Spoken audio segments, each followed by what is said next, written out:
Hey guys, it's Mark Jones, branch manager of I Think Mortgage here in San Antonio, also co-founder of ReviewMyMortgage.com, the largest index of mortgage programs in the nation.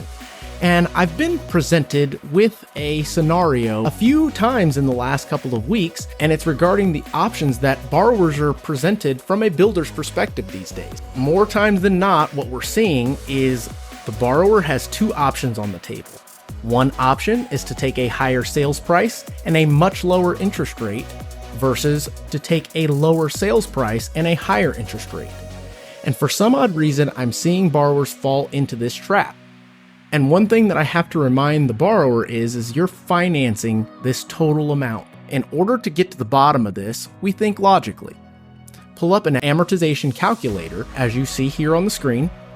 And what you would do is take a look at the amount you are actually purchasing over the 30 years with the interest rate. I have a borrower that has an opportunity to capture a 4.99 interest rate in this crazy market.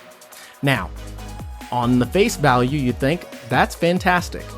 At a sales price of $776,000, when you plug this into an amortization schedule or amortization calculator, you'll find over 30 years, they will be paying a total of $721,958 in total interest. If we take the second scenario, which is the consumer that is opting to take a lower sales price, in this example, it would be $740,000 for 30 years at a 6.25% rate, is going to pay over the life of the loan $900,270. At first look, I totally get you're paying quite a bit over the life of the loan.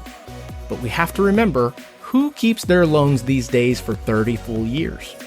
Not very many.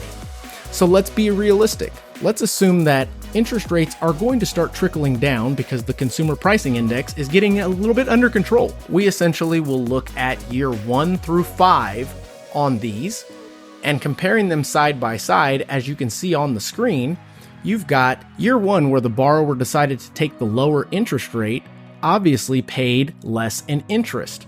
But if you take a look over here at the ending balance, you'll see that the balance continues and remains higher than the alternative option. So if you decide to refinance this within the next, let's say, 4 to 5 years, you will have actually left $30,000 on the table or more. So again, if it is a situation of having a lower payment, I totally get it.